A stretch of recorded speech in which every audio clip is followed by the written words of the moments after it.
اللہ اللہ اللہ اللہ۔ دین اسلام نے نکاح کو عبادت قرار دیا۔ حدیث مبارکہ میں ہے النکاح نصف الایمان، نکاح آدھا ایمان ہے۔ اور بعض احادیث میں ہے کہ ایک کوارا آدمی نماز پڑھتا ہے تو اس کو ایک نماز پڑھنے پر ایک نماز کا ثواب ملتا ہے، لیکن جب شادی شدہ ہو جاتا ہے پھر ایک نماز پڑھتا ہے تو اللہ تعالیٰ اس کو 21 نمازوں کا ثواب عطا فرماتے ہیں۔ اس کی کیا وجہ؟ کہ اب اس کے اوپر حقوق العباد آ گئے۔ حقوق العباد پورے کرتے ہوئے جب یہ حقوق اللہ کو پورا کرتا ہے اللہ اس کا اجر بڑھا دیتے ہیں۔ نبی اسلام نے ارشاد فرمایا چند باتیں سنن المرسلین میں سے ہیں، یعنی سب رسولوں نے اس پر عمل کیا۔ ان میں سے ایک السواک، کہ مسواک کرنا سب رسولوں کی سنت ہے۔ دوسری بات النکاح، نکاح کرنا یہ سب رسولوں کی سنت ہے۔ التعطر، تیسرا خوشبو کا استعمال کرنا یہ بھی سب رسولوں کی سنت ہے۔ کوئی رسول ایسے نہیں گزرے کہ جو صفائی اور پاکیزگی کا خیال نہ رکھتے ہوں، سب عطر استعمال کرتے تھے اور صفائی پاکیزگی کی زندگی گزارتے تھے۔ تو یہ باتیں سنن المرسلین میں سے ہیں۔ حضرت علی رضی اللہ عنہ فرماتے ہیں کہ نبی علیہ الصلوۃ والسلام نے مجھے نصیحت فرمائی کہ علی چند باتوں میں بہت جلدی کرنا۔ کون سی باتیں؟ فرمایا جب نماز ہو جائے تو ادا کرنے میں جلدی کرنا،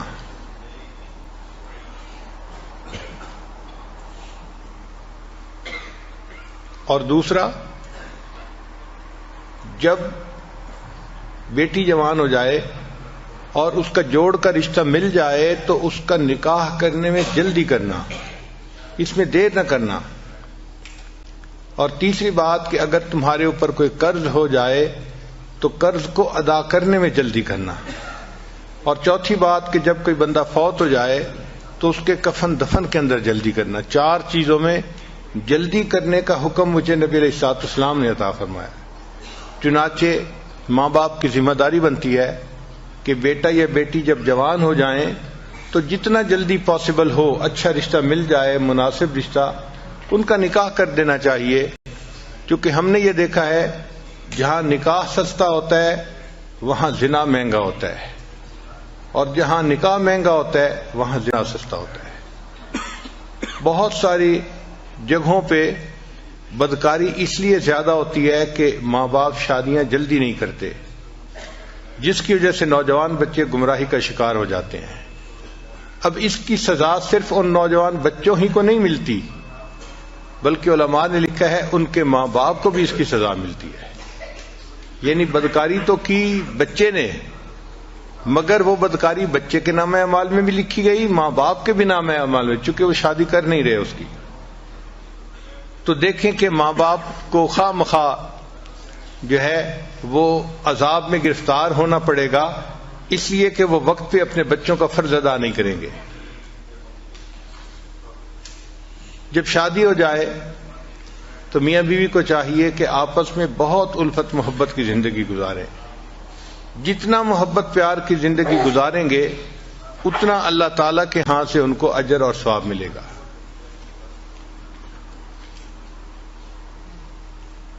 انسان ہے، جب مل جل کر رہتے ہیں تو آپس میں ایک دوسرے کے ساتھ کھٹ پٹ ضرور ہو جاتی ہے۔ کسی کا موڈ کیا ہے، کسی کا موڈ کچھ اور ہے، اور کئی مرتبہ دوسرے کے انڈرسٹینڈ کرنے میں بھی مشکل ہوتی ہے، غلط فہمی ہو جاتی ہے۔ تو اس وجہ سے آپس میں رنجشیں بھی ہو جاتی ہیں۔ مگر گھر کے ماحول کو اچھا رکھنا، محبت پیار والا رکھنا، یہ مرد کی ذمہ داری ہوتی ہے۔ مرد کے اندر 4 خوبیاں ہونی چاہیے۔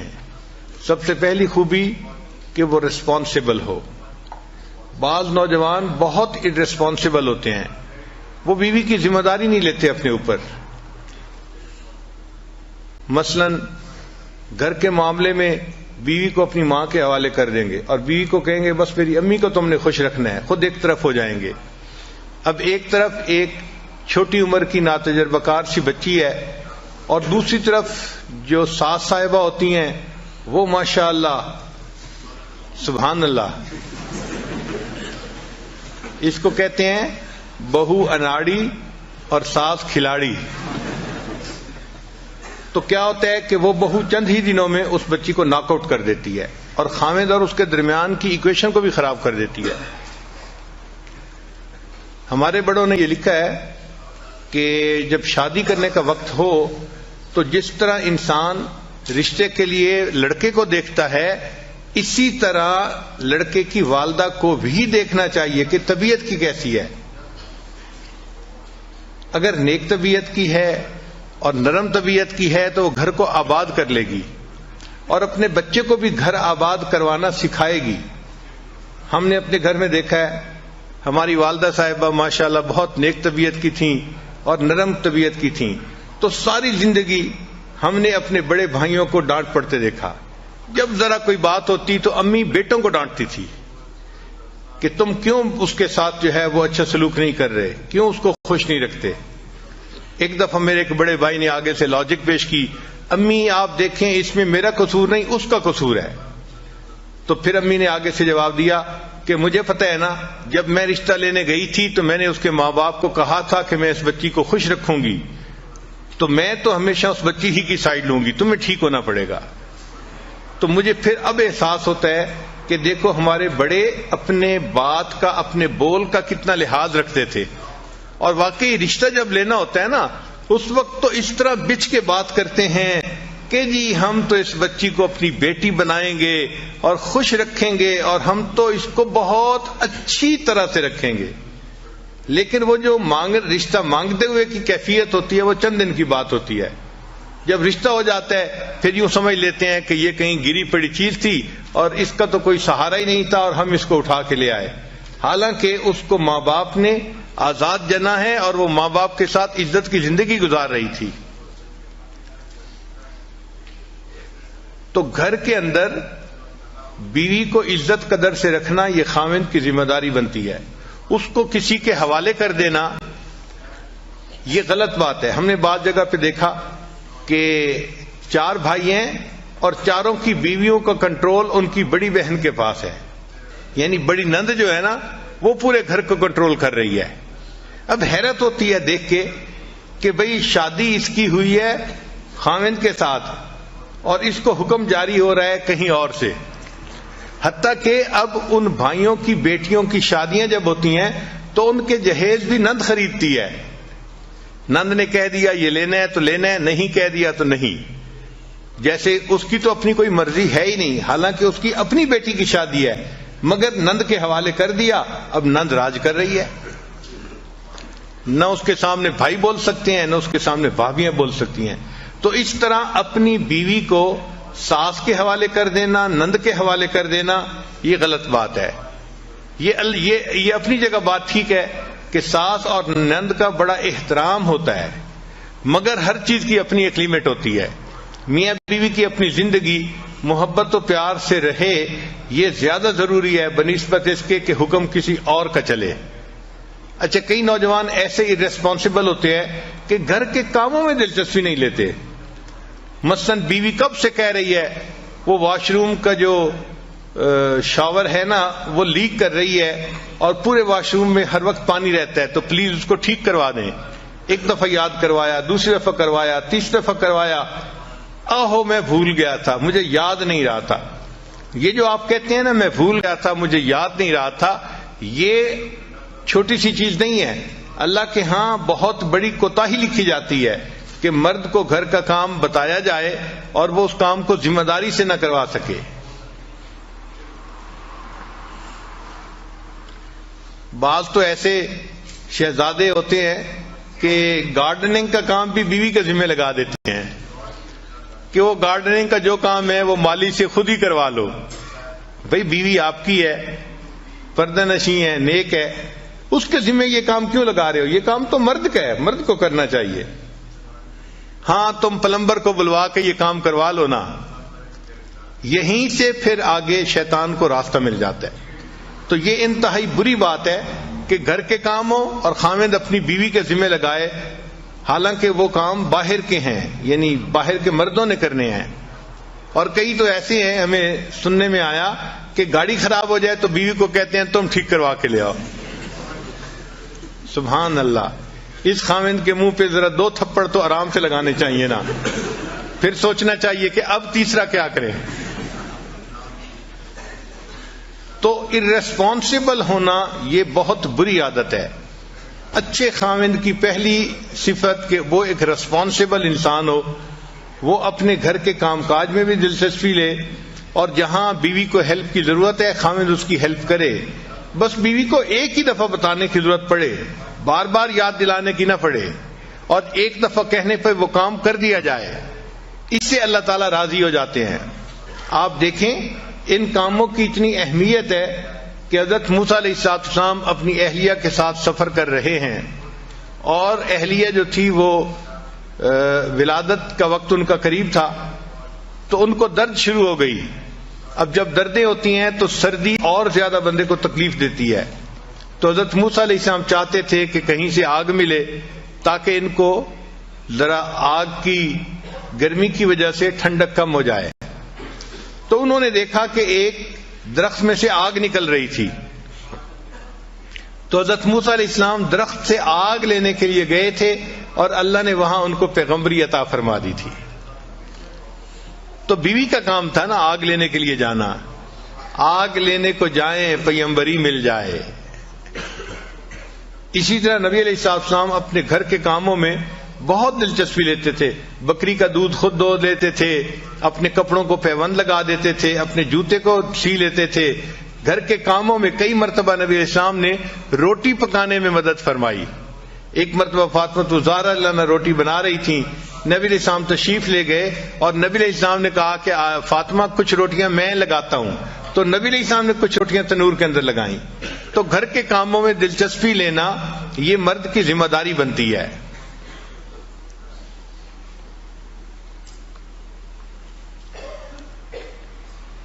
تو سب سے پہلے خاوند کے اندر سینس آف ریسپانسبلٹی ہونی چاہیے. ریسپانسبلٹی سے کیا مراد؟ کہ گھر کے کام کاج کو بھی وہ اپنی ذمہ داری سمجھے، پھر گھر کے بچوں کی تربیت کو بھی اپنی ذمہ داری سمجھے. بعض جگہوں پہ ہم نے دیکھا کہ اولاد کو بالکل پوچھتا ہی نہیں باپ، بس ماں کے ذمہ لگا دیا تم ہی ان کو جو ہے نا تربیت دو اور ان کو سکھاؤ. نہیں، مرد کی ذمہ داری ہے. تو سینس آف ریسپانسبلٹی کا ہونا انتہائی ضروری ہے. خاوند کو ارریسپانسبل نہیں ہونا چاہیے. اور دوسری بات کہ خاوند کی طبیعت کے اندر فوربیئرنس ہونی چاہیے. فوربیئرنس کہتے ہیں تحمل مزاجی کو. جلد بازی نہیں ہو. کئی خاوند ایسے ہوتے ہیں ذرا سی چھوٹی چھوٹی باتوں پہ، نکمی باتوں پہ فوراً غصے میں آ جاتے ہیں، اور پھر خود کہتے بھی ہیں حضرت میں باہر دفتر میں ہوتا ہوں بڑا ٹھیک ہوتا ہوں، دوستوں میں ہوتا ہوں بڑا ٹھیک ہوتا ہوں، پتہ نہیں گھر جاتا ہوں میرا دماغ گرم ہو جاتا ہے، پتہ نہیں دماغ کو گرمی چڑھ جاتی ہے. تو میں نے پوچھا کہ گرمی کس سے چڑھتی ہے؟ آگ سے. کہنے لگا ہاں. میں نے کہا آپ کو پتہ ہے آگ سے کون بنا ہے؟ شیطان بنا ہے. تو اصل میں یہ شیطانیت ہے جو تمہارے دماغ میں چڑھ جاتی ہے.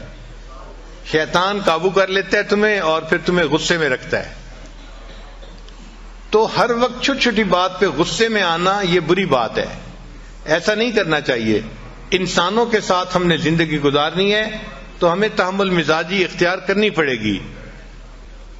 جو ہمارے مزاج ہے، تو میرا تجربہ تو یہ ہے کہ ہمیں فرشتوں کے ساتھ رہنے کا موقع ملے تو ہمیں تو ان سے بھی گلے شکوے ہونے شروع ہو جائیں کہ یہ بھی اچھے نہیں ہیں. ہم اتنے جو ہیں وہ نازک مزاج لوگ ہیں. چھوٹی چھوٹی نکمی باتوں پہ شکوہ کرنا یہ بری بات ہوتی ہے. نبی علیہ السلام کی مبارک زندگی کو دیکھیں. آپ اپنے گھر کے اندر عورتوں کے ساتھ اتنا محبت پیار سے رہتے تھے کہ اپنی بیویوں کو خوش رکھتے تھے. نبی علیہ السلام نے فرمایا خیرکم خیرکم لأہلہ، تم میں سے سب سے بہتر وہ ہے جو اپنے اہل خانہ کے لیے بہتر ہو. وَأَنَا خَيْرُكُمْ لِأَهْلِي، اور میں تم سب میں سے اپنے اہل خانہ کے لیے سب سے بہتر ہوں. یعنی اپنی مثال بتائی کہ میں سب سے بہتر ہوں اپنے اہل خانہ کے لیے. ایک مرتبہ نبی علیہ السلام اپنی ایک زوجہ کے ہاں تھے. اب دوسری زوجہ نے کوئی کھانا بنایا تو کھانا اچھا لذیذ تھا. ان کا جی چاہا کہ نبی علیہ السلام بھی یہ کھانا کھائیں. انہوں نے ایک مٹی کے پیالے میں وہ کھانا ڈال کے تو غلام کے ہاتھ بھیج دیا نبی علیہ السلام کی خدمت میں. تو نبی علیہ السلام تو دوسرے گھر تھے. جب وہاں کھانا لے کے وہ بندہ آیا تو اس نے کھانا پیش کیا تو نبی علیہ السلام نے عائشہ صدیقہ رضی اللہ عنہا کو فرمایا کہ اچھا آپ یہ کھانا لے لو. اب ان کو طبیعت کے اندر ناگواری محسوس ہوئی کہ میری باری کا دن ہے تو کھانا بھی مجھے سرو کرنے کی اجازت ہونی چاہیے. یہ کیا ہوا کہ میرے گھر میرا دن ہے اور کھانا کسی اور کی طرف سے آ رہا ہے. چنانچہ انہوں نے کھانا جو پکڑا تو اتنا بے دلی کے ساتھ کہ جیسے انسان ادھورے من سے کوئی کام کرتا ہے، اور وہ پیالہ زمین پہ گرا اور ٹوٹ گیا. اب ذرا سوچیں کیا سین ہوا ہوگا کہ کھانا جو لے کے آیا تو وہ پیالہ ہی ٹوٹ گیا، کھانا بھی نیچے گر گیا. ہم جیسا کوئی ہوتا ایک طوفان کھڑا کر دیتا، تم بدتمیز ہو، تمہیں سمجھ نہیں، تم یہ ہو، تم فلاں، پتہ نہیں کیا کیا القاب ہم ایک منٹ میں اس کو دے دیتے. مگر نبی علیہ السلام تحمل مزاجی سے اٹھے اور آپ نے دو کام کیے. پہلا کام یہ کیا کہ وہ جو پیالہ ٹوٹ گیا تھا اس کے بدلے میں حضرت عائشہ صدیقہ رضی اللہ عنہا کے گھر کے اندر سے ایک پیالہ لے کے وہ اس کو واپس دے دیا. بھئی وہ پیالہ ٹوٹ گیا، اس کے بدلے تم یہ پیالہ لے جاؤ. اور پھر اسے فرمایا غارت امو کی، اصل میں تمہاری والدہ کو غیرت آ گئی تھی اس لیے ایسا ہو گیا. یعنی اس کو سمجھا بھی دیا. تو یہ عورت کی فطرت ہوتی ہے، اس کو کچھ چیزیں فیل ہوتی ہیں، شریعت نے بھی اس کا پھر لحاظ رکھا ہے. تو دیکھیں نبی علیہ السلام نے کتنے اچھے طریقے سے اس معاملے کو سلجھا دیا. تو اگر گھر میں کوئی معاملہ ہو جائے تو یہ مرد کی ذمہ داری بنتی ہے کہ وہ ان معاملات کو پیار محبت سے سمجھداری سے سلجھا دے. ایک مرتبہ سیدہ صدیقہ رضی اللہ تعالی عنہا اور نبی علیہ السلام کے درمیان کسی معاملے میں بات ہو رہی تھی. اچھا ابھی بات ہو رہی تھی اور اتنے میں سیدنا صدیق اکبر رضی اللہ تعالیٰ عنہ ملنے کے لیے تشریف لے آئے. تو نبی علیہ السلام نے فرمایا کہ بہت اچھا، ابو بکر آگے ہیں، تمہارے والد ہیں، ہم ان کو ثالث بنا لیتے ہیں کہ یہ ہمارے معاملے کا فیصلہ کر لے. چنانچہ ابو بکر صدیق رضی اللہ عنہ کو اندر بلا لیا. وہ اندر تشریف لائے تو دیکھا کہ عائشہ صدیقہ رضی اللہ تعالی عنہا کسی بات پہ نبی علیہ السلام سے ذرا خفا محسوس ہو رہی تھی. چنانچہ نبی علیہ السلام نے فرمایا عائشہ بات پہلے تم کرو گی یا میں کروں؟ یعنی کون پہلے بات کرے گا؟ تو عائشہ رضی اللہ عنہا نے آگے سے جواب دیا آپ پہلے بات کریں مگر جو کہیں سچ سچ کہیں. اب ایک فطرت ہوتی ہے نا، بات ہوتی ہے، تو انہوں نے یہ لفظ کہہ دیے کہ جو کہیں سچ سچ کہیں. اچھا ابو بکر صدیق رضی اللہ عنہ تو عاشق صادق تھے، ان کو بڑا غصہ آیا. اچھا نبی علیہ السلام کے سامنے یہ بات کہہ رہی ہے. انہوں نے تو بیٹی تھی نا، تو انہوں نے ایک تھپڑ لگایا عائشہ صدیقہ رضی اللہ عنہا کو اور فرمایا کہ تمہارا کیا خیال ہے نبی علیہ السلام سچ نہیں بولیں گے؟ اب جب تھپڑ پڑا تو خیال تھا کہ دوسرا بھی پڑ جائے گا، تو عائشہ صدیقہ رضی اللہ عنہا نبی علیہ السلام کے پیچھے آ کے چھپ گئیں. اچھا جب نبی علیہ السلام کے پیچھے آ کے چھپ گئیں تو نبی علیہ السلام نے بھی محسوس کیا کہ اس کے والد کو غصہ آ گیا ہے، تو ہو سکتا ہے کہ ایک دو اور بھی وہ لگا دے. تو نبی علیہ السلام نے فرمایا ابو بکر ہم نے تو آپ کو ثالث کے طور پہ متعین کیا تھا، یہ تو نہیں کہا تھا کہ آپ مارنا ہی شروع کر دیں. اچھا ایسا ہے کہ آپ تشریف لے جائیں، ہم میاں بیوی آپس کا جھگڑا خود سمیٹ لیں گے. جب یہ فرمایا تو وہ بکر صدیق رضی اللہ عنہ تشریف لے آئے. جیسے ہی وہ بکر صدیق رضی اللہ عنہ باہر نکلے تو نبی علیہ السلام نے مسکرا کے عائشہ صدیق رضی اللہ عنہ کو دیکھا اور فرمایا دیکھا کہ بوڑھے کے دوسرے تھپڑ سے میں نے تجھے بچایا، اگر میں نے بچاتا تو بوڑھے کا دوسرا تھپڑ بھی تمہیں لگ جاتا. تو مقصد یہ ہے کہ گھروں میں اس قسم کی چھوٹی چھوٹی باتیں ہونا ممکن ہے، اس کی توقع رکھیں، یہ ہوگا، ایسا نہیں کہ ہو ہی نہیں سکتا، ہوگا۔ نیک سے نیک گھروں میں بھی مس انڈرسٹینڈنگ ہو جاتی ہیں، الجھنیں ہو جاتی ہیں، مگر ان کو سلجھا لینا یہ عقل مندی ہوتی ہے، ان کو اچھے طریقے سے جو ہے وہ ڈیل کر لینا یہ عقل مندی ہوتی ہے۔ اس کو کہتے ہیں کرائسس مینجمنٹ، اور ہر اچھے خاوند کو کرائسس مینجمنٹ آنی چاہیے، اس کے اندر اتنی سمجھداری ہونی چاہیے کہ اس کرائسس کنڈیشن سے مجھے کیسے نکلنا ہے۔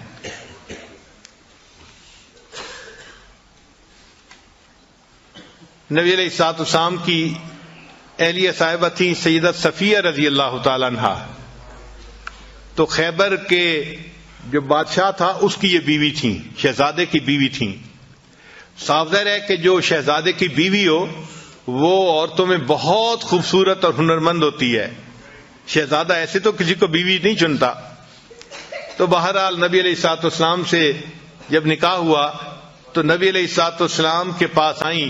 اللہ نے ان کو حسن و جمال بھی بہت دیا تھا، اور یہ اچھا کھانا بھی بہت بنایا کرتی تھی، بہت اعلیٰ کھانا بنایا کرتی تھی، جس کی وجہ سے ان کے ساتھ دوسری امہات المومنین کی کئی مرتبہ ذرا انبن ہو جاتی تھی۔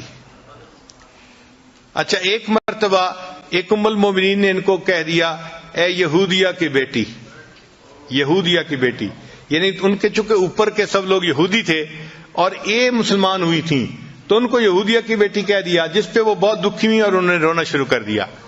نبی علیہ السلام کو پتہ چلا تو آپ صلی اللہ علیہ وسلم نے پوچھا، صفیہ آپ کیوں رو رہی ہے؟ اے اللہ کے حبیب صلی اللہ علیہ وسلم، مجھے انہوں نے کہا ہے کہ تم تو یہودی کی بیٹی ہو۔ تو نبی علیہ السلام نے فرمایا، تم رو کیوں رہی ہو؟ تم اسے کہتی کہ نہیں، میں ہارون علیہ السلام نبی کی بیٹی ہوں، ان کے خاندان سے تھیں، اور میرے چچا موسیٰ علیہ السلام تھے، اور میرے خاوند بھی اللہ کے نبی ہیں۔ تم ان کو یہ جواب کیوں نہیں دیا؟ تو دیکھیں کتنی سمجھداری کی بات کی، ان کا دل خوش ہو گیا یہ سن کے کہ واقعی میں کوئی گری پڑی چیز نہیں ہوں، میرے اوپر کے اجداد میں حضرت ہارون علیہ السلام بھی نبی تھے، اور میرے چچا حضرت موسیٰ علیہ السلام بھی نبی تھے، اور اس وقت میں نبی علیہ السلام کی بیوی بھی ہوں، میرے خاوند بھی نبی ہیں۔ تو نبی علیہ السلام نے فرمایا تم ان کو یہ جواب دے دیتی۔ تو اس طرح جب بھی کوئی گھر کے معاملہ ہو تو اس کو اچھے طریقے سے سلجھا دینا یہ خاوند کی ذمہ داری ہوتی ہے۔ تو خاوند کے اندر فوربیرنس ہونی چاہیے، چھوٹی چھوٹی باتوں پہ جلد بازی کر لینا یا جلدی سے کوئی ناپسندیدہ لفظ بول دینا یہ بہت بری بات ہوتی ہے۔ ہمارا یہ تجربہ ہے، آج کل کے نوجوان چھوٹی چھوٹی باتوں پہ بیوی کو دھمکی دیتے ہیں، میں تمہیں گھر بھیج دوں گا، میں تمہیں گھر بھیج دوں گا، میں تمہیں طلاق دے دوں گا۔ یہ بہت ہی بری بات ہے، اس سے بری بات اور کوئی خاوند نہیں کر سکتا۔ اس کی وجہ کیا ہے کہ جب خاوند نے بیوی کو کہہ دیا کہ میں تمہیں طلاق دے دوں گا، میں تمہیں گھر بھیج دوں گا، تو بیوی کے دماغ میں ایک بات آ گئی کہ اس کے ساتھ میری پوری زندگی گزرنا مشکل ہے، پتہ نہیں یہ مجھے کس وقت طلاق دے دے۔ تو بیوی سپلٹ پرسنالٹی بن جاتی ہے، پھر شیطان اس کے پاس آ کے اس کو مشورہ دیتا ہے تم کہیں اپنے لیے اور بھی کوئی پرپوزل دیکھ لو یا کوئی تعلق ایسا دیکھ لو کہ اگر یہ تمہیں چھوڑے تو تم کیا کرو گی۔ تو یہ فکرہ چھوٹا سا ہے، لیکن اس فکرے کا زہر کتنا ہے اس کا مردوں کو اندازہ نہیں ہوتا۔ ایک فکرہ بول کے ہمیشہ کے لیے بیوی کو جو ہے وہ یعنی سپلٹ پرسنالٹی بنا دیتے ہیں۔ کبھی بھی یہ فکرہ نہیں بولنا چاہیے، بلکہ بیوی کو تو ایسا یقین ہونا چاہیے کہ مجھے تو خاوند نے اس طرح پیار سے رکھا ہے کہ میری اچھائی کو بھی اس نے قبول کیا ہے اور میری کوتاہی کو بھی اس نے قبول کیا ہے۔ اگر بحیثیت انسان کوئی چھوٹی موٹی کوتاہی ہو جائے تو اس کو قبول کرنا چاہیے۔ ہم انسان ہیں، فرشتے نہیں ہیں۔ اگر بیوی سے کوتاہیاں ہوتی ہیں تو خاوند سے بھی تو ہوتی ہیں۔ اگر خاوند بیوی کے اندر 10 کوتاہیاں گن لے گا تو بیوی اپنے خاوند کے اندر 100 کوتاہیاں گن لے گی۔ نبی علیہ السلام نے اس کا بہترین حل بتایا، ارشاد فرمایا اگر تمہیں اپنی بیوی کی کوئی بات ناپسندیدہ نظر آئے، اگر تمہیں اپنی بیوی کی کوئی بات ناپسندیدہ نظر آئے تو نبی علیہ السلام نے فرمایا پھر اس کی طرف دیکھو، تمہیں اس میں بہت ساری باتیں پسندیدہ بھی نظر آ جائیں گی. تو پسندیدہ چیزیں بھی تو ہوتی ہیں. آخر وہ بچوں کی ماں ہوتی ہے، آخر وہ گھر کے اندر کھانے بناتی ہے، خاوند کے لیے، بچوں کے لیے، سب کے لیے. گھر کو اس نے اتنا صاف ستھرا رکھا ہوتا ہے، اس پر اس کو جان مارنی پڑتی ہے، محنت کرنی پڑتی ہے. خود بخود یہ کام نہیں ہو جاتے. اگر وہ اتنا سب کچھ کر رہی ہے تو اس کو کریڈٹ بھی ملنا چاہیے. باقی رہ گئی بات کہ بھئی چونکہ اس کی جذباتی سوچ ہوتی ہے تو کئی مرتبہ وہ الٹی سیدھی بات بھی سوچ لیتی ہے، کر جاتی ہے. تو تحمل مزاجی سے کام کرنا چاہیے. چنانچہ ایک صاحب تھے، وہ اپنی بیوی کی زبان سے ذرا تنگ تھے. مرد کا ہاتھ قابو میں نہیں ہوتا، عورت کی زبان قابو میں نہیں ہوتی. تو اس نے سوچا کہ میں امیر المومنین حضرت عمر رضی اللہ عنہ کے پاس جاتا ہوں اور ان سے جا کے پوچھتا ہوں کہ میں اس بیوی کا کیا کروں. تو عمر رضی اللہ عنہ تو بڑے جو ہے وہ دبدبے والے اور ہمت والے ہیں، تو صاف ظاہر ہے وہ مجھے کہیں گے کہ ذرا اس کو سیدھا کر دو، تو میں پھر خوب کٹائی کروں گا اس کی. چنانچہ یہ نیت لے کے کہ مجھے پٹائی کا NOC مل جائے گا اور پھر مسئلہ حل ہو جائے گا، وہ حضرت عمر رضی اللہ عنہ کے پاس آئے. ابھی دروازے کے باہر کھڑے تھے کہ وہ سنا کہ حضرت عمر رضی اللہ عنہ سے ان کی بیوی اونچی اونچی زبان میں بات کر رہی تھی، اونچی آواز میں بات کر رہی تھی. اب وہ صحابی تھوڑی دیر تو سنتے رہے اور تھوڑی دیر کے بعد پھر وہ کہنے لگے کہ چلتے ہیں، جب یہی اپنی بیوی سے سن رہے ہیں تو میں ان سے کیا پوچھوں گا. اچھا جب وہ جانے لگے تو عمر رضی اللہ عنہ باہر تشریف لائے. تو عمر رضی اللہ عنہ نے اس سے پوچھا کہ بھائی آپ کیوں جا رہے ہیں؟ اس نے کہا جی میں ایک بات پوچھنے آیا تھا، لیکن آپ ہی کے ساتھ وہی کچھ بیت رہا ہے جو میرے ساتھ بیتتا ہے، تو میں آپ سے کیا پوچھتا. تو حضرت عمر رضی اللہ عنہ نے اس کو سمجھایا کہ دیکھو یہ میری بیوی ہے، یہ میرے لیے باورچن بھی ہے، میرے لیے درزن بھی ہے، میرے لیے گھر کی بھنگن بھی ہے، میرے بچوں کی ماں بھی ہے. اگر میری خاطر یہ گھر کے اتنے کچھ کر سکتی ہے تو کیا میں اس کی صرف بات کو برداشت نہیں کر سکتا. یہ عمر رضی اللہ عنہ نے اس کو سمجھایا. اس بندے کو بات سمجھ میں آ گئی کہ واقعی ہمیں ان سے تحمل مزاجی کے ساتھ گفتگو کرنی چاہیے. اور ایک کتاب میں لکھا ہے کہ آپ لوگوں کو پتہ ہے کہ بیوی حضرت عمر رضی اللہ عنہ سے کیا بات کر رہی تھی؟ عجیب سی بات تھی، سن کے حیران ہو جائیں گے. وہ کہہ رہی تھی آپ جو رات کو مدینے میں گشت کرنے کے لیے جاتے ہیں نا، آپ اصل میں مدینے کی عورتوں کو دیکھنے کے لیے جاتے ہیں. اللہ اکبر کبیرہ، اللہ اکبر کبیرہ. یعنی حضرت عمر رضی اللہ عنہ کا مقام دیکھیں کہ جن کو نبی علیہ السلام فرماتے ہیں کہ جس راستے پہ عمر جاتا ہے شیطان اس راستے کو چھوڑ دیتا ہے. جن کی دعائیں نبی علیہ السلام نے مانگی، جو اسلام کے لیے مؤید اور مددگار بن کے آئے، اور جو خلیفہ راشد تھے، ان کے بارے میں بیوی کی سوچ دیکھو، الگ سوچ ہے نا ذرا. تو وہ کہنے لگی کہ آپ تو رات کو پہرا جو دیتے ہیں نا مدینے میں جا کے، تو اس لیے دینے جاتے ہیں کہ آپ چاہتے ہیں کہ میں مدینے کی عورتوں کو جا کے دیکھوں. تو عورتیں ہیں بیچاری ناقصات العقل، اس لیے ان کو کہا گیا. تو وہ اس قسم کی باتیں سوچ لیتی ہیں، ذہن میں رکھ لیتی ہیں اور کئی مرتبہ الٹی سیدھی بات کر مارتی ہیں. تو ان سے تحمل مزاجی ہی سے پیش آنا چاہیے. نبی علیہ الصلوۃ والسلام نے یہی بات سکھائی.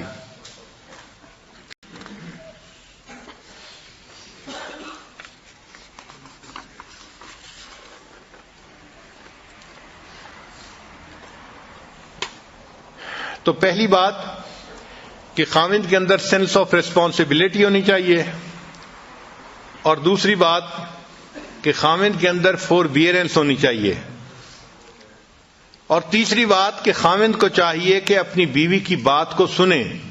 یہ ایک ایسی غلطی ہے جو آج کے زمانے میں بہت سارے لوگ کرتے ہیں.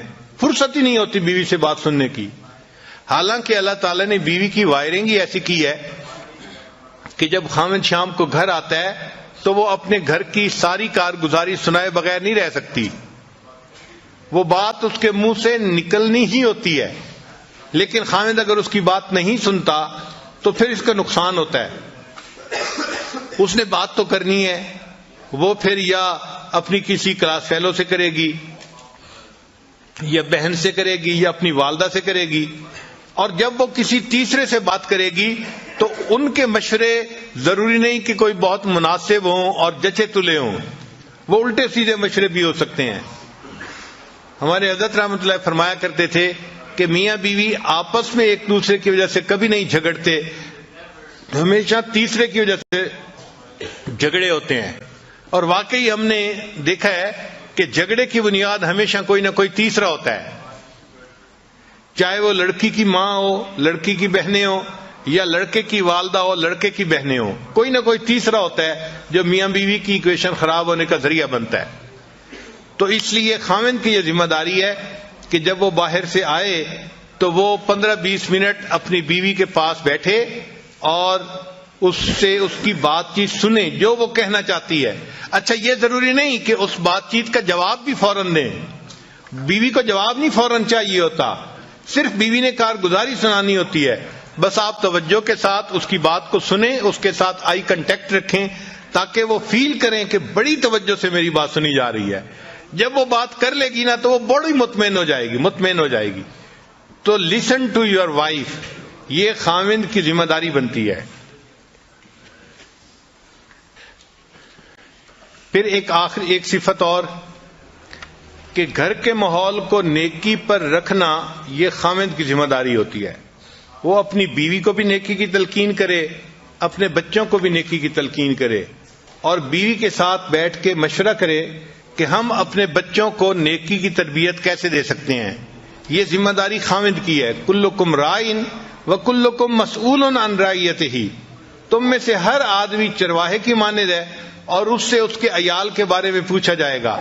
تو خاوند سے بیوی اور بچوں کی دینداری کے بارے میں پوچھا جائے گا، اور عورت سے اس کے بچوں کی دینداری کے بارے میں پوچھا جائے گا۔ تو یہ بھی ذمہ داری مرد کی ہوتی ہے کہ گھر کا ماحول نیک رہے۔ ایسی آزادی نہ کرے کہ جی بیوی ٹی وی لے کے آ گئی ہے اور بیوی نے یہ لگوا لیا ہے اور بیوی نے یہ کر دیا ہے اور بچوں کے ذمے، ایسی بات ہرگز نہیں۔ مرد کی ذمہ داری ہوتی ہے، نیکی کے اوپر کمپرومائز نہیں ہے، لیکن اس کو امپلیمنٹ محبت پیار سے کرے، اکھڑ مزاجی سے نہ کرے۔ اس طرح مسلمان نہ بنے کہ اس کے مسلمان بننے پہ باقی لوگ کافر بن جائیں، ایسے نہیں کرنا چاہیے۔ محبت پیار سے ان کو سمجھائے اور ان کو دین کی طرف لے کے آئے۔ محبت پیار ایسا نسخہ ہے کہ گھر کے سارے لوگ دین کے اوپر آ جانا آسانی سے آ جاتے ہیں۔ ایک مرتبہ لاہور کا ایک نوجوان میرے پاس آیا، اب اس کی شادی 1-2 مہینے پہلے ہوئی تھی، اور شادی کے چند ہی دنوں بعد یہ سلسلے میں داخل ہو گیا، بیعت ہو گیا۔ اب اس نے چہرے پہ داڑھی بھی سجا لی، نمازیں بھی پڑھنی شروع کر دیں، تو نیکی پہ آ گیا۔ اللہ کی شان کے ایک دن میرے پاس آیا، غصے میں تھا۔ میں نے پوچھا خیریت ہے؟ کہنے لگا بس حضرت کیا بتاؤں، یہ جو میری بیوی ہے نا، اس نے بس مجھے بہت ستایا ہوا ہے۔ میں نے پوچھا کیا ہوا؟ کہنے لگا کہ کہتا ہوں تو نماز نہیں پڑھتی، سر پہ دوپٹے کا خیال نہیں رکھتی، اور بالکل اس کو تو دین کا کوئی احساس ہی نہیں ہے۔ یہ تو اس نے تو میرا جو ہے نا جینا حرام کر دیا ہے۔ خیر، خوب اس نے غصے میں چند باتیں کہیں۔ تو جب اس نے غصے میں باتیں کر لیں تو پھر میں نے اس سے پوچھا کہ اچھا یہ بتاؤ کہ جب شادی ہوئی تھی اس وقت آپ دیندار اسی طرح تھے جیسے آج ہیں، یا آپ بھی اسی طرح کے تھے؟ کہتے نہیں جی، اس وقت تو میں بھی نمازیں نہیں پڑھتا تھا۔ اصل میں شروع میں دونوں ایک ہی جیسے تھے اور آپس میں پسند کی شادی تھی یہ۔ تو میں نے کہا کہ بھائی آپ بھی اسی جیسے تھے اور آپ بھی نمازیں نہیں پڑھتے تھے، تو آپ نے ایسی ہی بیوی پسند کی، تو بیوی تو وہی ہے نا، کوئی بدلی تو نہیں ہے، مگر فرق یہ پڑا کہ آپ نے اس مجلس میں آنا شروع کیا اور آپ نے دین کی باتیں سنی تو آپ نے دین کو قبول کر لیا، اور اب آپ کی زندگی نیکی دین والی بن گئی ہے۔ کہنے لگے ہاں یہ بات تو ٹھیک ہے۔ میں نے کہا یہ بتائیں کہ آپ کی بیوی نے کتنی نصیحتوں کی محفل اٹینڈ کی ہے؟ کہنے لگے وہ تو نہیں آتی۔ میں نے کہا کوئی اور دینی محفل اٹینڈ کی ہو جہاں اس کو دین کی طرف کسی نے ترغیب دی ہو، بلایا ہو؟ کہنے لگا نہیں۔ میں نے کہا پھر وہ کیسے دوپٹہ کرے گی سر کے اوپر، اور کیسے وہ پردے کا خیال کرے گی، نمازیں پڑھے گی؟ اس کو تو سمجھانے والا کوئی ہے ہی نہیں۔ آپ کو تو سمجھانے والے مل گئے، اس کو تو نہیں نہ ملے۔ تو اب اس کو فیل ہوا کہ بھائی حضرت جی مجھے آہستہ آہستہ نا اس بات پہ لے آئیں گے کہ اچھا اس کو محفلوں میں لایا کرو، تو یہ تو کام لمبا ہو جائے گا نا، اور وہ تو جلدی حل چاہتا تھا۔ کہ حضرت جی مجھے کہیں وہ نماز نہیں پڑھتی، تم جاؤ ذرا اس کو سیدھا کرو۔ خیر جب میں نے دیکھا کہ بھائی یہ خاموش تو ہو گیا ہے لیکن اس کے دل سے ابھی غصہ ختم نہیں ہوا، تو پھر میں نے اس سے بات کی۔ میں نے کہا دیکھیں آپ ہر سنت پہ اب عمل کرنے لگ گئے ہیں نا؟ کہنے لگا جی میری کوشش ہوتی ہے ہر بڑی اور ہر چھوٹی سنت کے اوپر عمل کروں، میری پوری زندگی سنت کے مطابق ہو جائے، اور آپ بھی یہی تلقین کرتے ہیں۔ میں نے کہا اچھا میں آج آپ کو ایک سنت بتاتا ہوں، آپ اس کے اوپر عمل کریں۔ کہنے لگا جی۔ میں نے کہا آپ واپس جاتے ہوئے کسی دکان سے مٹھائی کا ڈبہ ساتھ لے جائیں، اور جب گھر جائیں تو دسترخوان پہ جب ڈبہ رکھا جائے تو اس میں سے مٹھائی کا ایک پیس اٹھا کے اپنی بیوی کے منہ میں ڈالنا۔ جب میں نے کہا تو مجھ سے پوچھا جی؟ میں نے کہا بھائی میں فارسی نہیں بول رہا، میں آپ کی زبان میں ہی آپ سے گفتگو کر رہا ہوں کہ آپ ایک مٹھائی کا ڈبہ لے کے جائیں اور بیوی کو ہدیہ دیں، اور جب دسترخوان پہ وہ ڈبہ رکھا جائے تو اس میں سے ایک پیس اٹھا کے تو اپنی بیوی کو مٹھائی کھلائیں۔ جب میں نے کلیئر لفظوں میں پھر کہا پھر اس کو بات سمجھ میں آئی۔ کہنے لگا جی بہت اچھا۔ خیر وہ بندہ چلا گیا۔ اللہ کی شان کے چند دنوں کے بعد وہ آیا اور اس کی آنکھوں سے آنسو تھمتے نہیں تھے۔ میں نے پوچھا کیا ہوا؟ کہنے لگا حضرت خوشی کے آنسو ہیں۔ میں نے پوچھا کس خوشی کے؟ کہنے لگا کہ میں جاتے ہوئے مٹھائی کا ڈبہ لے کے گیا اور گھر والوں نے پوچھا، بیوی نے کہ یہ کیا لائے؟ تو میں نے کہا میں آپ کے لیے گفٹ لے کے آیا ہوں۔ تو بڑی حیران ہوئی، اچھا آپ میرے لیے گفٹ لے کے آئے ہیں؟ میں نے کہا ہاں۔ تھوڑی دیر کے بعد پھر کھانے کا وقت آیا تو کھانے کے دسترخوان پر کھانا لگ گیا اور وہ مٹھائی کا ڈبہ بھی وہیں تھا۔ کہنے لگے میں نے آپ کی جو ہے وہ نصیحت کے مطابق مٹھائی کا ایک پیس اٹھایا اور ایک گلاب جامن میں نے اپنی بیوی کے طرف کیا، تو وہ میری طرف دیکھنے لگی کہ کیا مطلب ہے؟ میں نے کہا کہ یہ میں تمہیں خود اپنے ہاتھوں سے کھلانا چاہتا ہوں۔ کہنے لگی وہ حیران۔ خیر اس نے وہ گلاب جامن تو کھا لیا، پھر اس کے بعد تھوڑی دیر وہ سر جھکا کے بیٹھی رہی، کچھ سوچتی رہی۔ پھر مجھے کہنے لگی آپ نے آج ایسا کیوں کیا ہے؟ پہلے تو کبھی نہیں کیا۔ تو کہنے لگا کہ میں نے اسے کہا کہ نبی حضرت نے مجھے بتایا کہ یہ نبی علیہ الصلوۃ والسلام کی سنت ہے، میں نے اس سنت کے اوپر عمل کیا ہے۔ کہنے لگا جب میں نے یہ بات بتائی میری بیوی کی آنکھوں میں سے آنسو ٹپک پڑے اور وہ کہنے لگی اچھا یہ نبی علیہ السلام کی سنت تھی؟ میں نے کہا ہاں۔ تو کہنے لگی اچھا کیا میں بھی اور سنتوں پہ عمل کر سکتی ہوں؟ تو میں نے کہا ہاں کر سکتی ہو۔ تو کہنے لگے وہیں بیٹھے ہوئے میری بیوی نے وعدہ کیا کہ میں آج کے بعد نمازیں بھی پڑھوں گی اور پردہ بھی کروں گی اور شریعت کے اوپر مکمل پابندی کر کے سنتوں والی زندگی میں بھی اختیار کروں گی۔ نبی علیہ الصلوۃ والسلام کی ایک سنت نے پورے گھر کے ماحول کو بدل کے رکھ دیا اور وہ بچی نیک بن گئی اور بعد میں وہ بچی عالمہ بھی بن گئی۔ تو گھر کے اندر نیکی کا ماحول رکھنا، نیکی کی تلقین کرتے رہنا، یہ خاوند کی ذمہ داری ہوتی ہے۔ ہمارے حضرت رحمت اللہ علیہ فرمایا کرتے تھے کہ جو خاوند اپنے گھر میں نیکی کے ماحول کا خیال نہیں کرتا، جو خاوند اپنے گھر میں نیکی کے ماحول کا خیال نہیں کرتا، اس گھر کے مردوں میں اور مردوں میں کوئی فرق نہیں ہوتا۔ یہ ہمارے حضرت مرشد عالم رحمۃ اللہ فرماتے تھے کہ جو مرد اپنے گھر میں گھر والوں کو نیکی کی تلقین نہیں کرتا، اس گھر کے مردوں میں اور اس گھر کے مردوں میں کوئی فرق نہیں ہوتا۔ تو یہ خاوند کی ذمہ داری ہوتی ہے۔ ایکسکیوز نہ کریں کہ جی میری بات سنتا کوئی نہیں، مانتا کیوں نہیں۔ ہاں جب آپ رف ٹف موڈ میں، غصے کے موڈ میں بات کریں گے آپ کی بات کوئی نہیں سنے گا، لیکن جب آپ محبت اور پیار سے بات کریں گے تو ایسی ہر کوئی بات سنے گا کہ سب آپ کے جو ہیں وہ بات کو پورا کر کے دکھانے والے بن جائیں گے۔ بچے بھی آپ سے محبت کریں گے، بیوی بھی آپ سے محبت کرے گی۔ تو یہ صفت بھی خاوند کے اندر ہونی چاہیے۔ نبی علیہ الصلوۃ والسلام اپنی زوجہ سے کتنی محبت کرتے تھے اس کے بارے میں تو بہت ساری احادیث ہیں۔ بہرحال ایک حدیث مبارکہ سن لیجئے کہ ایک مرتبہ نبی علیہ الصلوۃ والسلام نے ایک اونٹ لیا، سفر درپیش تھا، تو سیدہ عائشہ صدیقہ نے کو اونٹ کے اوپر بٹھا دیا اللہ کی شان کہ وہ اونٹ نیا تھا، ذرا بدک گیا اور بھاگ کھڑا ہوا۔ اب عائشہ رضی اللہ عنہا اوپر بیٹھی ہوئی ہیں، جو اوپر اس کے پالکی سی بنی ہوتی ہے اونٹ کے اوپر، اور اونٹ بھاگ گیا۔ جب بھاگ گیا تو نبی علیہ السلام نے فرمایا ہائے میری دلہن۔ حدیث پاک کے الفاظ کا مفہوم ہے کہ نبی علیہ السلام نے فرمایا اے میری دلہن، یعنی بیوی سے محبت تھی تو یہ الفاظ زبان سے نکلے نا۔ تو نبی علیہ السلام نے امت کو تعلیم دی کہ تم اپنی بیوی کو اس طرح محبت پیار سے رکھو گے تو وہ تمہاری فرما برداری کرے گی۔ چنانچہ جب سیدہ فاطمہ الزہرا رضی اللہ عنہا کی رخصتی ہونے لگی تو نبی علیہ السلام نے فرمایا حضرت علی عنہ کو، علی اگر تم محبت سے رکھو گے تو فاطمہ تمہاری ہے۔ اور اس چھوٹے سے فکرے میں ازدواجی زندگی کا خلاصہ موجود ہے کہ اگر خاوند بیوی کو محبت سے رکھے گا تو بیوی خاوند کی ہوتی ہے، وہ اسی کی خاطر زندگی گزارتی ہے اور اسی کے گھر کے ماحول کو نیکی اور دینداری کے مطابق بناتی ہے۔ تو محبت پیار سے گھر والوں کو رکھنا تاکہ گھر کا ماحول نیک رہے، یہ ضروری ہے۔ ایک مرتبہ نبی علیہ السلام نے یہ قسم اٹھا لی کہ میں 1 مہینے تک اپنی بیویوں سے نہیں ملوں گا۔ یہ واقعہ ایلا کہلاتا ہے۔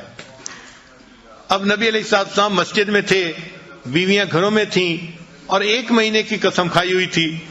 اللہ کی شان دیکھیں کہ 29واں دن تھا تو نبی علیہ السلام عائشہ صدیقہ رضی اللہ عنہا کے گھر آ گئے۔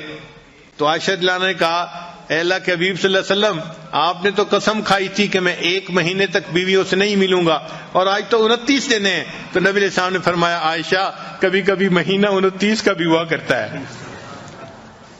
تو یہ بیوی کی محبت تھی نا کہ 30 دن کے بعد آنے کی بجائے 29 دن کے بعد آپ گھر تشریف لائے، اور پھر آپ نے کہا کہ عائشہ کبھی کبھی مہینہ 29 کا بھی ہوا کرتا ہے۔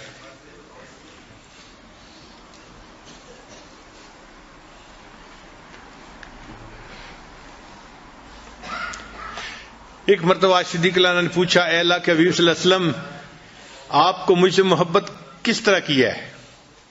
تو نبی علیہ السلام نے جواب میں فرمایا کہ جس طرح رسی کی گانٹھ ہوتی ہے، ایسی گانٹھ کہ جس کو جتنا کھینچا جائے وہ اتنی مضبوط ہوتی چلی جاتی ہے۔ تو میری محبت بھی آپ کے ساتھ ایسی ہے کہ جتنا اس کو کھینچا جائے یہ اتنی مضبوط ہوتی چلی جاتی ہے۔ چنانچہ جب ایسی آیات اتری جن میں امہات المومنین کو اختیار دیا گیا تھا کہ یا تو وہ نبی علیہ السلام کے ساتھ رہیں یا پھر ان کو دنیا کی سب نعمتیں دے دی جائیں گی، اس کو آیت تخییر کہتے ہیں۔ تو نبی علیہ السلام نے بتایا سب کو، مگر نبی علیہ السلام سمجھتے تھے کہ عائشہ صدیقہ عمر میں چھوٹی ہیں، ایسا نہ ہو کوئی جلد بازی کا فیصلہ کر لے۔ تو نبی علیہ السلام نے امہات المومنین کو یہ بات بتائی کہ اللہ نے آپ لوگوں کو اختیار دیا ہے، آپ دونوں اس میں ایک چیز کو چن لے، فیصلہ کر لیں، مگر عائشہ آپ کو میں بتا رہا ہوں کہ آپ اکیلی فیصلہ نہ کرنا، آپ اپنے ماں باپ سے مشورے کے بعد فیصلہ کرنا۔ کیونکہ نبی علیہ السلام کو یقین تھا کہ جب یہ اپنے والد ابوبکر صدیق عنہ سے مشورہ کرے گی تو وہ ان کو یہی کہیں گے کہ تم جو ہے غربت تنگی کو برداشت کر لو اور نبی علیہ السلام کے ساتھ ہی رہو۔ تو جب انہوں نے نبی علیہ السلام نے فرمایا کہ تم اپنے والدین سے مشورے کے بعد فیصلہ کرنا، تو عائشہ صدیقہ رضی اللہ عنہا مسکرائیں اور کہنے لگیں آپ کے بارے میں فیصلہ کرنے کے لیے مجھے کسی اور سے پوچھنے کی کوئی ضرورت نہیں، میں تنگی ترشی کو برداشت کر لوں گی، میں آپ کو اختیار کرتی ہوں، مجھے کسی اور چیز کی ضرورت نہیں ہے۔ تو عائشہ صدیقہ نے اس جواب کو سن کے پھر باقی تمام ازواج مطہرات نے بھی نبی علیہ السلام کو چن لیا۔ تو محبت دونوں طرف سے ہو، خاوند کی طرف سے بیوی سے محبت ہو اور بیوی کی طرف سے خاوند کے ساتھ اس کو محبت ہو۔ نبی علیہ السلام کی یہ کامیاب ازدواجی زندگی ہمیں اس بات کی تعلیم دیتی ہے ہم اپنے گھروں میں اگر چاہیں تو جنت کا ماحول بنا سکتے ہیں۔ سچی بات یہ ہے اتنا پرسکون ہوتا ہے گھر کہ انسان کو گھر میں جنت کا مزہ آتا ہے۔ سب نیکی پہ چلنے والے، سب نیکی کرنے والے، سب اتفاق رائے کے ساتھ زندگی گزارنے والے، بیوی خاوند کی تعریفیں کر رہی ہوتی ہے، خاوند بیوی کی تعریفیں کر رہا ہوتا ہے، اور دونوں اللہ کو راضی کرنے کے لیے اپنی کوششیں کر رہے ہوتے ہیں۔ یہ ہے اصل کامیاب زندگی کہ ہمارے گھر جنت کی تیاری کے جو ہے وہ مراکز بن جائیں، ہمارے گھر کا ہر فرد جنت کی تیاری میں لگا ہوا ہو، نیک اعمال میں لگا ہوا ہو۔ اور یہ چیز تب ممکن ہے جب خاوند اپنی بیوی کو محبت پیار سے رکھے گا. اگر خاوند یہ سمجھتا ہے کہ میں ڈانٹ ڈپٹ کے ذریعے سے بیوی سے بات منوا لوں گا تو یہ بات جو ہے خیال است و محال است و جنوں، یہ بات ایسی نہیں ہوتی. ہمارے حضرت مرشد عالم رحمۃ اللہ فرمایا کرتے تھے کہ جو شخص پیار کے ذریعے اپنی بیوی کا دل نہ جیت سکا، جو شخص پیار کے ذریعے اپنی بیوی کا دل نہ جیت سکا، یہ شخص تلوار کے ذریعے بھی بیوی کا دل نہیں جیت سکتا. جو شخص پیار کے ذریعے اپنے بیوی کا دل نہ جیت سکا، یہ شخص تلوار کے ذریعے بھی بیوی کا دل نہیں جیت سکتا. تو پیار و محبت ہی ہے جس کی وجہ سے آپس میں الفتیں بڑھتی ہیں اور ایک دوسرے کی قدر دل میں آتی ہے اور انسان اچھی زندگی گزارتا ہے. چنانچہ ہم ازدواجی زندگی کے بارے میں ریسرچ ڈھونڈ رہے تھے تو ہم نے سینکڑوں کتابیں دیکھی اور سینکڑوں ریسرچ پیپر دیکھے، اور ایک ریسرچ پیپر کے اندر عجیب ریسرچ دیکھی. لکھا ہوا تھا کہ جو خاوند دن میں 5 مرتبہ اپنی بیوی کو محبت کا میسج دے، محبت کے میسج سے آگے مراد اس کو بوسہ لے، اس کے ہاتھ کو پکڑے، اس کے سر پہ ہاتھ رکھے، یا اس کو کوئی ہنسی مذاق کی بات سنائے، یا اس کو اس کے ایسے نام سے پکارے جس نام کو وہ پسند کرتی ہو. دن میں 5 مرتبہ جو خاوند اپنی بیوی کے ساتھ محبت کا اظہار کرتا ہے، یہ بیوی کبھی ڈپریشن کا شکار نہیں ہو سکتی. ان کا کہ ہم نے ہزاروں عورتوں پہ یہ ریسرچ کی ہے کہ جو خاوند دن میں 5 مرتبہ کبھی بیوی کا ہاتھ پکڑا، کبھی اس کے کندھے پہ ہاتھ رکھا، کبھی اس سے کوئی ہنسی مذاق کی بات کر دی، کبھی اس کو مسکرا کے دیکھ لیا، اور دفتر میں ہے تو کبھی اس کو کوئی پیار کا میسج کر دیا، یعنی دن میں 5 ایسے مواقع ہوں کہ بیوی کو خاوند کی طرف سے محبت کا میسج ملے. تو لکھا ہوا تھا کہ وہ عورت کبھی ڈپریشن کا شکار ہو ہی نہیں سکتی. اب جو لوگ اپنے گھروں میں پریشان ہیں وہ ذرا ازدواجی زندگی کے بارے میں سوچیں کہ کیا انہوں نے بیوی کو کبھی مسکرا کے دیکھا یا بیوی کا ہاتھ پکڑا. اگر ایسا نہیں کیا تو بیوی پہ کیا گلہ کرتے ہیں؟ وہ تو ڈپریشن کی مریضہ بنے گی نا. تو بیویوں کو ڈپریشن سے نکالنا خاوند کے لیے کوئی مشکل نہیں ہوتا. اللہ تعالیٰ نے خاوند کے ہاتھ میں جادو دیا ہوا ہے، ایسا جادو ہے کہ بس وہ بیوی کا ہاتھ پکڑ لے، بیوی سب کچھ بھول جاتی ہے، سب پاسٹ کو بھول جاتی ہے اور نئے سرے سے اچھی زندگی گزارنے کے لیے پھر تیار ہو جاتی ہے.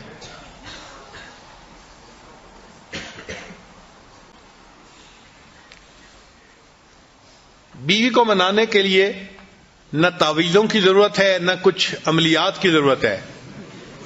بیوی کو خوش رکھنے کے لیے صرف پیار کی ضرورت ہے، محبت کی ضرورت ہے. محبت سے بات کریں، نرمی سے بات کریں اور بیوی کو رسپیکٹ دیں. جس عورت کو محبت بھی ملتی ہے، رسپیکٹ بھی ملتی ہے، وہ اپنے خاوند کی خاطر قربان ہونے کے لیے تیار. وہ تنگی ترشی بھی برداشت کر لیتی ہے اور فاقہ بھی برداشت کر لیتی ہے اور اسی خاوند کے ساتھ رہتی ہے. اس کو معمولی کپڑے پہننے کو ملتے ہیں، نئے نئے کپڑے نہیں ملتے تو اس کو اس کی کوئی پرواہ نہیں ہوتی. وہ غربت میں زندگی گزار لیتی ہے لیکن اس کو محبت پیار چاہیے ہوتا ہے. تو کامیاب ازدواجی زندگی گزارنے کا جو بہترین اصول ہے وہ ہے کہ بیوی کے ساتھ محبت پیار کا تعلق رکھا جائے، بیوی کو رسپیکٹ دی جائے، عزت دی جائے، بچوں کی نظر میں بیوی کی عزت بنائی جائے چونکہ اس نے ان کی تربیت کرنی ہے، ان کی ماں ہے وہ.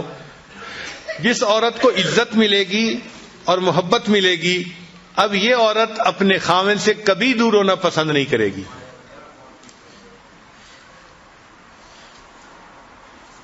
چنانچہ بعض لوگ بڑے غریب ہوتے ہیں، دیہاتوں میں ان کے گھروں کے اندر کھانے کو نہیں ہوتا، پینے کو نہیں ہوتا، ایک سوٹ میں عورت پورا سال گزارتی ہے. یعنی ایک جوڑا بنایا اور اسی ایک جوڑے میں وہ بیچاری پورا سال گزارتی ہے. سردیوں کا سوٹ گرمیوں میں بھی پہنتی ہے. اور گرمیوں کے کپڑوں میں سردیوں میں گزارا کرتی ہے، مگر اپنے خاوند کے ساتھ وہ خوش ہوتی ہے، اس لیے کہ اس کو عزت ملتی ہے اور اس کو خاوند کی طرف سے محبت ملتی ہے۔ چنانچہ ایک میاں بیوی بہت غریب تھے، خاوند بیچارہ مزدوری کرتا تھا اور گھر کا خرچہ چلاتا تھا، مگر میاں بیوی آپس میں محبت بہت تھی۔ چنانچہ جب شادی کا دن آتا، جس کو اینیورسری کہتے ہیں شادی کی، تو شادی کے دن دونوں ایک دوسرے کو کوئی نہ کوئی چھوٹا موٹا گفٹ پیش کیا کرتے تھے۔ بیوی خاوند کو دیتی تھی اور خاوند بیوی کو دیتا تھا۔ اب ایک ایسا وقت آیا کہ خاوند کے پاس خرچ کرنے کو کچھ نہیں تھا اور بیوی کے پاس بھی کچھ بچت نہیں تھی، مگر شادی کی اینیورسری کا دن قریب تھا، تو میاں بیوی دونوں کے دل میں چاہت تھی کہ ہم ایک دوسرے کو گفٹ پیش کریں۔ اللہ کی شان کہ بیوی کہیں جا رہی تھی تو اس نے ایک دکان دیکھی کہ جس دکان پر یہ وگز نہیں بنتی، مسلمانوں کے معاشرے میں تو اتنی نہیں ہوتی، لیکن باہر کافروں کے ماحول میں بہت ہوتی ہیں کہ ٹوپیاں ہوتی ہیں جن کے بال بڑے خوبصورت ہوتے ہیں اور لمبے بال ہوتے ہیں، مرد بھی پہنتے ہیں عورتیں بھی پہنتی ہیں۔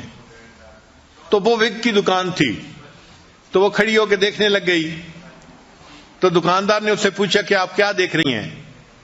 اس نے کہا میں دیکھ رہی ہوں کہ آپ یہ جو وگز بناتے ہیں تو ان کے اوپر آرٹیفیشل بال ہیں یا اوریجنل؟ اس نے کہا نہیں، اوریجنل ہیں، ہم خرید لیتے ہیں جس کے لمبے بال ہوں۔ تو عورت کے دل میں کیا خیال آیا؟ اس نے کہا کہ اچھا میرے بال تو بہت لمبے ہیں، اگر میں جو ہے کٹوا دوں تو کیا تمہیں بہت اچھے جو ہے اس کے بدلے پیسے دے دو گے؟ اچھا، عورت کے دل میں چاہت تھی کہ مجھے پیسے ملیں گے تو میں اپنے ہسبینڈ کے لیے شادی کے اینیورسری کے دن کے لیے تحفہ لے لوں گی۔ خیر، اس دکاندار نے اسے کہا کہ اگر تم بال اپنے کٹوا دو تو ہم اس کے بدلے تمہیں اتنے پیسے دے دیں گے۔ اچھا، اس نے اپنے بال کٹوا دیے اور چھوٹے چھوٹے بال رہ گئے، لمبے بال ختم ہو گئے، اور اس نے اس کے بدلے کچھ پیسے اس سے لے لی۔ اب وہ سوچنے لگی کہ میں خاوند کے لیے کیا تحفہ لے کے جاؤں۔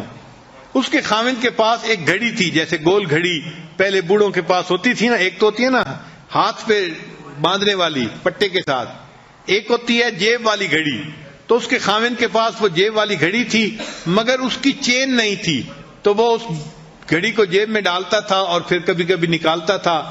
تو بیوی نے سوچا کہ میں اپنے ہسبینڈ کے لیے وہ چین لے کے جاتی ہوں تاکہ میرا ہسبینڈ گھڑی کو چین کے ساتھ باندھ دے گا اور اس کو گھڑی نکالنی آسان ہو جائے گی۔ چنانچہ اس نے گھڑی کی چین خرید لی۔ اب جب وہ گھر پہنچی تو میاں بیوی دونوں ایک دوسرے کے پاس بیٹھے، انہوں نے کھانا کھایا۔ اب یہ اینیورسری کا دن تھا تو ایک دوسرے کو انہوں نے گفٹ دینا تھا۔ چنانچہ اب گفٹ دینے کے لیے بیوی نے پہلے بات بتائی کہ بھئی میں نے ایسے کیا ہے کہ وہ جو آپ کی گھڑی تھی نا، وہ آپ اس کو جیب میں ڈالتے تھے، اس کی چین نہیں تھی، تو میں نے کہا میں اس کے لیے خوبصورت سی چین لے آؤں، تو میں نے جو ہے وہ ایک چین خریدی ہے اور میں آج کے دن آپ کو وہ گفٹ کر رہی ہوں۔ تو بیوی نے گھڑی کی وہ چین دی تو خاوند کی آنکھوں سے آنسو آ گئے۔ تو بیوی نے پوچھا کہ آپ رو کیوں رہے ہیں؟ کہنے لگا کہ میں بھی سوچ رہا تھا کہ میں آج تمہیں ضرور گفٹ دوں گا، میں نے اسی گھڑی کو بیچ دیا اور اس کے بدلے میں تمہارے لیے ہیئر کلپس لے کے آیا ہوں۔ تو خاوند بیوی کے لیے ہیئر کلپ لے کے آیا، جبکہ بیوی اپنے بال کٹوا چکی تھی، اور بیوی اپنے خاوند کے لیے گھڑی کی چین لے کے آئی، جبکہ وہ اس گھڑی کو بیچ کے اس کے بدلے بیوی کا کلپ لے چکا تھا۔ تو غربتیں اپنی جگہ، محبت و پیار ایک ایسی چیز ہے کہ جو ان سب سے بلند و بالا ہے، اور شریعت یہ چاہتی ہے کہ میاں بیوی جتنا محبت پیار کی زندگی گزاریں گے اتنا انہیں اللہ کی طرف سے اجر ملے گا۔ حدیث مبارکہ کا مفہوم ہے، خاوند جب بیوی کو دیکھ کے مسکراتا ہے اور بیوی خاوند کو دیکھ کے مسکراتی ہے، اللہ تعالیٰ ان دونوں کو دیکھ کے مسکراتا ہے۔ تو ذرا غور کیجئے نا کہ اللہ تعالیٰ کو خوش کرنا کتنا آسان ہے۔ خاوند جب بیوی کو دیکھ کے مسکراتا ہے اور بیوی خاوند کو دیکھ کے مسکراتی ہے، اللہ تعالیٰ ان دونوں کو دیکھ کے مسکراتا ہے۔ اور جنت میں جانا بھی بہت آسان ہے، سمجھنے کی بات ہے۔ غور کیجئے، حدیث مبارکہ میں ہے کہ جو عورت پاک دامنی کی زندگی گزارنے والی ہو اور فرائض پورے کرنے والی ہو اور اس حال میں مرے کہ اس کا خاوند اس سے خوش ہو، اللہ تعالیٰ اس کے لیے جنت کے دروازے کھول دیں گے، وہ بلا حساب سیدھی جنت میں جائے گی۔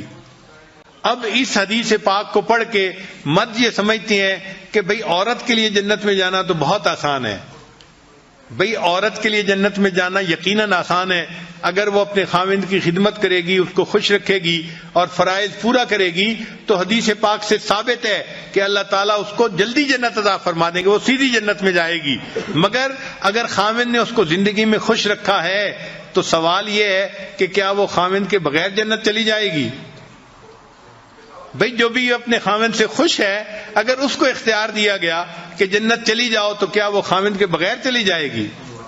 نہیں جائے گی، اس کی وفا کے خلاف ہے، کبھی ہو ہی نہیں سکتا کہ وہ خاوند کے بغیر جنت میں جائے۔ تو اگر بیوی جلدی جائے گی تو بیوی خاوند کو بھی ساتھ لے کے جائے گی۔ یہ جنت میں جانے کا سب سے آسان طریقہ ہے، خاوند بیوی کو خوش رکھے، بیوی خاوند کو خوش رکھے، اللہ تعالیٰ بیوی کو جلدی جنت عطا فرمائیں گے اور بیوی خاوند کے بغیر جنت میں نہیں جانا پسند کرے گی۔ اللہ تعالیٰ ہمیں نیکی تقوی کی زندگی گزارنے کی توفیق عطا فرمائے اور ایک مثالی خاوند بن کر اللہ زندگی گزارنے کی توفیق عطا فرمائے۔ جو غلطیاں کوتاہیاں ہو گئی ہیں اپنی بیویوں سے معافی مانگ لینے میں کوئی حرج نہیں ہے، دنیا میں ان سے معافی مانگ کے خوش کر لیجئے اور ایک نئی زندگی محبتوں والی شروع کر دیجئے۔ وآخر دعوانا ان الحمد للہ رب العالمین۔